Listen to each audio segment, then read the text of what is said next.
Hi friends, ఈరోజు మనం Indian పాలిటీలో భాగంగా 7వ పాఠ్యాంశమైన రాజ్యాంగ ప్రవేశిక తాత్విక పునాదుల గురించి ఈరోజు తెలుసుకుందాం.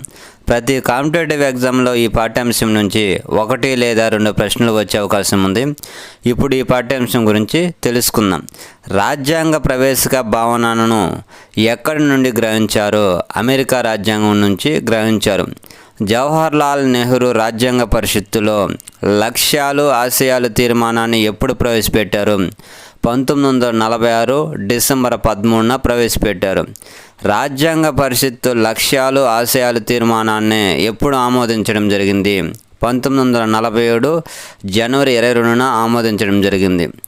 రాజ్యాంగ ప్రవేశికను భారత జాతక చక్రంగా వర్ణించిన వారు ఎవరు? కెఎం మున్షి. ప్రవేశికను అనేక పేర్లతో ఏ విధంగా పిలుస్తారు? పీఠిక, ప్రస్తావన, అవతారిక, ప్రియాంబుల్, మూలతత్వం, ఉపోద్ఘాతం, ముందు మాట అనే పదాలతో ప్రవేశికను పిలుస్తారు. రాజ్యాంగ ప్రవేశికలోని అంశాలు రాజ్యాంగ పరిషత్ ఎప్పుడు ఆమోదించింది? 1949 నవంబర్ 26న. 1976లో శ్రీమతి ఇందిరాగాంధీ ప్రభుత్వం 42వ రాజ్యాంగ సవరణ ద్వారా వేటిని రాజ్యాంగ ప్రవేశికలో చేర్చినారు? సామ్యవాద, లౌకిక మరియు సమగ్రత అనే పదాలను ప్రవేశికలో చేర్చినారు. రాజ్యాంగం ప్రవేశపెట్టిన నేటి వరకు ఎన్నిసార్లు సవరించడం జరిగింది? ఒక్కసారి మాత్రమే రాజ్యాంగాన్ని సవరించడం జరిగింది. ఇప్పుడు మనం సర్వసత్తాక అనే పదం గురించి క్లుప్తంగా తెలుసుకున్నాం. సర్వసత్తాక అనే పదం మన దేశాన్ని ఏ రాజ్యంగా పేర్కొంటుంది? సార్వభౌమాధికారంగా పేర్కొంటుంది. బ్రిటన్ నుండి స్వాతంత్రం పొందడంతో మన దేశం సార్వభౌమాధికార రాజ్యంగా ఎప్పుడు అవతరించింది? 1947 ఆగస్టు 15. సార్వభౌమాధికారాన్ని రాజ్యానికి ఆత్మ వంటిది వర్ణించిన వారు ఎవరు? జీన్ బోడిన్. కామన్వెల్త్లో సభ్యత్వం పొందడం అనేది సార్వభౌమత్వానికి ఎలాంటి ఆటంకం కాదు అని ఎవరు పేర్కొన్నారు? జవహర్లాల్ నెహ్రూ.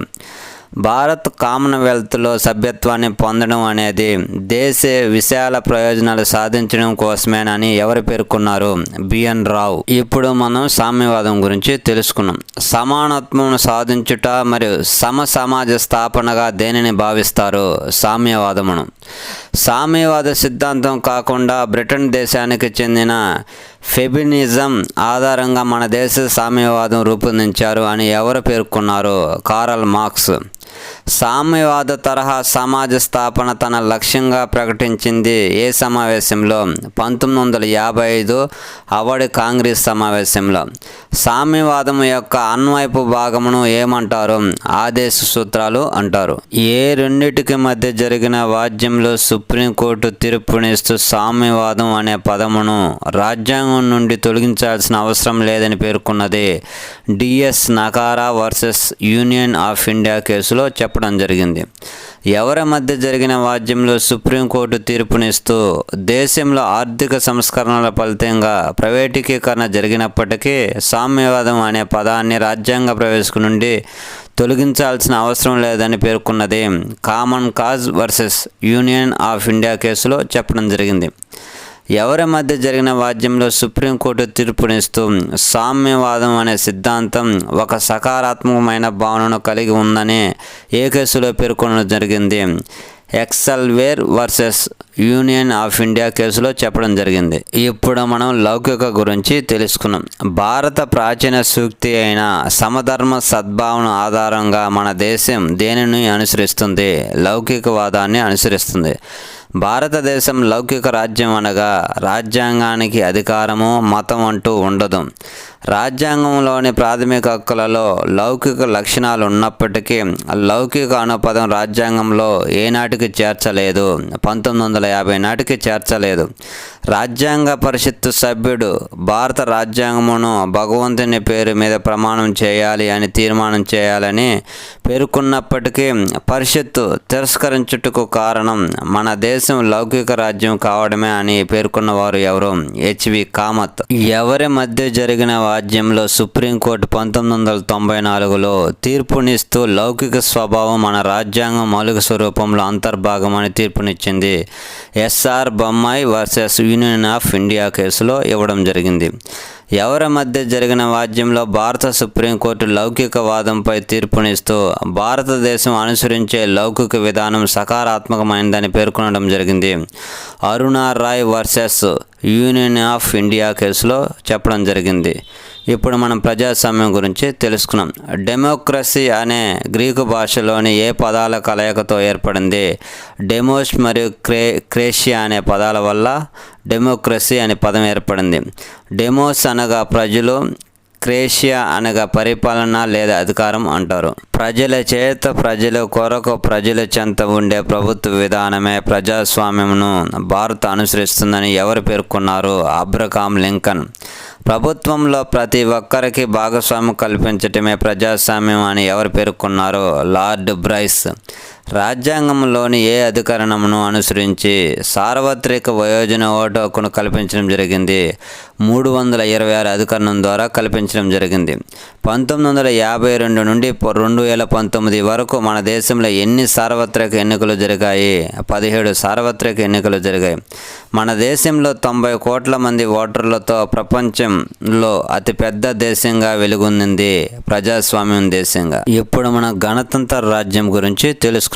దేశాధిపతి వంశపారంపర్యంగా పదవిలోకి రాకుండా ప్రత్యక్షంగా కానీ పరోక్షంగా కానీ ఎన్నుకోవడం ద్వారా పదవిలో చేపట్టడాన్ని ఏమంటారు? గణతంత్ర రాజ్యం అంటారు. భారతదేశ అధిపతి అయిన రాష్ట్రపతి ఎలక్టోరల్ కాలేజీచే ఎన్నుకోవడం ద్వారా పదవిని చేపడుతున్నందువల్ల మనది ఏ రాజ్యాంగం? గణతంత్ర రాజ్యాంగం. గణతంత్రం అనేది రాచరికమునకు వ్యతిరేకమైనదని ఎవరు పేర్కొన్నారు? Stephen Leacock. భారతదేశం రిపబ్లిక్ విధానాన్ని ఏ దేశం నుండి గ్రహించింది? ఫ్రాన్స్ నుంచి గ్రహించింది. ఇప్పుడు మనం న్యాయం గురించి తెలుసుకుందాం. జస్టిస్ అనే పదం రోమన్ పరిభాషలో ఏ పదం నుండి ఉద్భవించింది? జస్టిసియా అనే పదం నుంచి ఉద్భవించింది. జస్టిసియా అనగా అర్థం కలపడం, బంధించడం లేదా సమానులు చేయడం. సామాజిక, ఆర్థిక, రాజకీయ రంగాల్లో అంశాలను రాజ్యాంగ నిర్మాతలు రష్యా విప్లవం ఆధారంగా రూపొందించిన ఏ రాజ్యాంగం నుంచి గ్రహించారు? రష్యా రాజ్యాంగం నుంచి గ్రహించారు. ఓటు హక్కు, పోటీ చేసే హక్కు, పదవులను చేపట్టే విజ్ఞాపన మరియు విమర్శ అను రాజకీయ హక్కులను సమాన ప్రాతిపదికపై దేని ద్వారా ప్రజలందరికీ కల్పించారు? రాజకీయ న్యాయం ద్వారా కల్పించారు. సాంఘిక వివక్షతను, అంటరానితనాన్ని నిషేధించడం, కట్టు బానిసత్వం, వెట్టి చాకరీ, మనుషుల అక్రమ రవాణా, బాల కార్మికుల నిషేధం వంటి చట్టాలను దేనిని అందించడం కొరకు రూపొందించారు? సామాజిక న్యాయాన్ని అందించడం కొరకు రూపొందించారు. ఉత్పత్తిదారులు, వినియోగదారుల సంక్షేమ చర్యలను చేపట్టడంతో పాటు పేదరికం, నిరుద్యోగం నిర్మూలించుటకు దేని కొరకు అనేక పథకాలు ప్రవేశపెట్టారు? ఆర్థిక న్యాయం కొరకు ప్రవేశపెట్టారు. ప్రజలందరికీ సామాజిక, ఆర్థిక, రాజకీయ రంగాల్లో న్యాయాన్ని అందించడం మన రాజ్యాంగ లక్షణాలను తెలిపే రాజ్యాంగ ప్రవేశికలో పొందుపరచబడినది అని సుప్రీంకోర్టు ఏ తీర్పులో పేర్కొన్నది? Indira Sawhney versus Union of India కేసులో పేర్కొనడం జరిగింది 1993. సహజ న్యాయం అనేది నైతిక మరియు అంగీకారమైనదిగా ఉండాలని ఏ సిద్ధాంతం పేర్కొంది? సహజ న్యాయ సిద్ధాంతం. ఇప్పుడు మన స్వేచ్ఛ గురించి తెలుసుకున్నాం. 1789లో జరిగిన ఫ్రెంచి విప్లవం సందర్భంగా ఇచ్చిన నినాదాలు ఏవి? స్వేచ్ఛ, సమానత్వం, సౌభ్రతత్వం. ఆలోచనలోను, విశ్వాసంలోను, నమ్మకంలోను, ఆరాధనలోను ప్రజలందరికీ స్వేచ్ఛ, స్వాతంత్ర్యాలను కల్పించడం దేని యొక్క లక్ష్యంగా పేర్కొంటారు? రాజ్యాంగం యొక్క లక్ష్యంగా పేర్కొంటారు. ఇప్పుడు మనం సమానత్వం గురించి తెలుసుకున్నాం. సమన్వయ పాలన ఆధారంగా చట్ట సమానత్వం అనే భావనను ఏ రాజ్యాంగంలో పొందుపరిచినారు? భారత రాజ్యాంగంలో పొందుపరిచారు. ఏవి డైసీ తన ప్రసిద్ధ గ్రంథమైన దేని ద్వారా బ్రిటన్లో ప్రవేశపెట్టబడిన సమన్వయ పాలన అను అంశం ఆధారంగా సమానత్వం భారత రాజ్యాంగంలో చేర్చారు? ది లా ఆఫ్ కాన్స్టిట్యూషన్ అనే గ్రంథం ద్వారా చేర్చడం జరిగింది. ఇప్పుడు మనం సార్వభౌమత్వం గురించి తెలుసుకున్నాం. సార్వభౌమత్వం అనే పదాన్ని రాజ్యాంగ ప్రవేశికలో పొందుపరిచే విషయంలో ఎవరు విభేదించడం జరిగింది? హెచ్వి కామత్. సమానత్వం అనే పదాన్ని రాజ్యాంగ ప్రవేశికలో చేర్చినందున సార్వభౌమత్వం అనే పదం చేర్చాల్సిన అవసరం లేదని ఎవరు అభిప్రాయపడినారు? హెచ్వి కామత్. రాజ్యాంగ ప్రవేశికలో సార్వభౌమత్వం తప్పనిసరిగా పొందుపరచాలని అభిప్రాయపడిన వారు ఎవరు? Doctor B R Ambedkar. స్వేచ్ఛ, సమానత్వం, సార్వభౌమత్వం అనే 3 పదాలు ఒకే పవిత్రమైన కలయిక. వీటిని ఒకదాని నుండి మరొకటి వేరు చేస్తే ప్రజాస్వామ్యం లక్ష్యాన్ని ఓడించడమే అవుతుందని ఎవరు పేర్కొన్నారు? బిఆర్ అంబేద్కర్. స్వేచ్ఛ, సమానత్వం, సార్వభౌమత్వం ఒకదాని నుండి మరొక దానిని వేరు చేయడమే వాటి స్ఫూర్తికి భంగం కలుగుతుంది. పైగా అవి వికలాంగులుగా తయారవుతాయని ఎవరు పేర్కొన్నారు? బిఆర్ అంబేద్కర్. కులము యొక్క పునాదులపై మరియు వర్ణము యొక్క పునాదులపై ఒక జాతిని కానీ ఒక నీతిని కానీ నిర్మించలేము అని ఎవరు పేర్కొన్నారు? బిఆర్ అంబేద్కర్. భారత ప్రజల మధ్య ఐక్యతను పెంపొందించి వ్యక్తి ఔన్నత్యాన్ని అండ్ సామాజిక జీవనానికి సామరస్యానికి చేకూర్చుటకు తోడ్పడుతుందని ఏ పదం తెలియజేస్తుంది? సార్వభౌమత్వం. ఇప్పుడు మన ఏకత మరియు సమగ్రత గురించి తెలుసుకున్నాం. భారత ప్రజల మధ్య ఐక్యతను పెంపొందించుటకు ఉద్దేశించబడిన పదం ఏది? ఏకత. దేశంలోని ప్రాంతాల మధ్య ఐక్యతను పెంపొందించుటకు ఉద్దేశించబడిన పదం ఏది? సమగ్రత. ఇప్పుడు మనం ప్రవేశిక భారత రాజ్యాంగంలో అంతర్భాగమా కాదా అనే వాటి గురించి తెలుసుకున్నాం. ప్రవేశిక భారత రాజ్యాంగంలో అంతర్భాగం కాదు అన్నది ఎవరు? మహావీర్ త్యాగి. సుప్రీంకోర్టు మాజీ ప్రధాన న్యాయమూర్తి అయిన ఎవరు ప్రవేశిక రాజ్యాంగం అంతర్భాగం కాదన్నారు? పిబి గజేంద్ర గడ్కర్. ఏ కేసులో సుప్రీంకోర్టు ప్రవేశిక ఏ అధికారానికి మూలం కాదు, అధికారికంగా అమలుపరచుటకు అవకాశం లేదని పేర్కొన్నారు? ఏకే గోపాలన్ వర్సెస్ మద్రాస్ 1951 కేసులో పేర్కొనడం జరిగింది. భారత సుప్రీంకోర్టు తీర్పునిస్తూ రాజ్యాంగ పీఠిక భారత రాజ్యాంగంలో ఏమాత్రం అంతర్భాగం కాదని ఏ కేసులో తీర్పునిచ్చింది? 1960లో బేరుబారి కేసులో. ప్రవేశిక రాజ్యాంగంలో అంతర్భాగమే అనే సందర్భాల గురించి ఇప్పుడు తెలుసుకున్నాం. సుప్రీంకోర్టు తీర్పునిస్తూ రాజ్యాంగ ప్రవేశికను భారత రాజ్యాంగంలో అంతర్భాగంగానే పరిగణించాలని ఏ కేసులో పేర్కొంది? 1973లో కేశవానంద భారతి కేసులో పేర్కొనడం జరిగింది. సుప్రీంకోర్టు భారత రాజ్యాంగం ఏవైనా సమస్యలు ఎదుర్కొన్నప్పుడు న్యాయ వ్యవస్థ ప్రవేశికకు ఆధారంగా చేసుకుని తీర్పునివ్వాలని ఉంటుందని ఏ కేసులో పేర్కొనడం జరిగింది? 1980లో మినర్వా మిల్స్ కేసులో పేర్కొనడం జరిగింది. సుప్రీంకోర్టు ప్రవేశికలోని లౌకికవాదము మన రాజ్యాంగ మౌలిక స్వరూపంలో అంతర్భాగమని ఏ కేసులో తీర్పునిచ్చింది? 1994లో ఎస్ఆర్ బొమ్మాయి కేసులో తీర్పునివ్వడం జరిగింది. ఇప్పుడు మన రాజ్యాంగ ప్రవేశికపై ప్రముఖుల అభిప్రాయాల గురించి తెలుసుకున్నాం. భారత రాజ్యాంగ నిర్మాత మస్తిష్కాలలో దాగి ఉన్న విలువైన ఆలోచనలు తెలుసుకోవడానికి ఉపయోగించే రాజ్యాంగపు తాళవ చెవి వంటిది అని ప్రవేశికను పేర్కొన్నవారు ఎవరు? ఎర్నస్ట్ బార్కర్ పేర్కొనడం జరిగింది. భారత రాజ్యాంగ లక్షణాల సారాంశం రాజ్యాంగ ప్రవేశిక అని పేర్కొన్నవారు ఎవరు?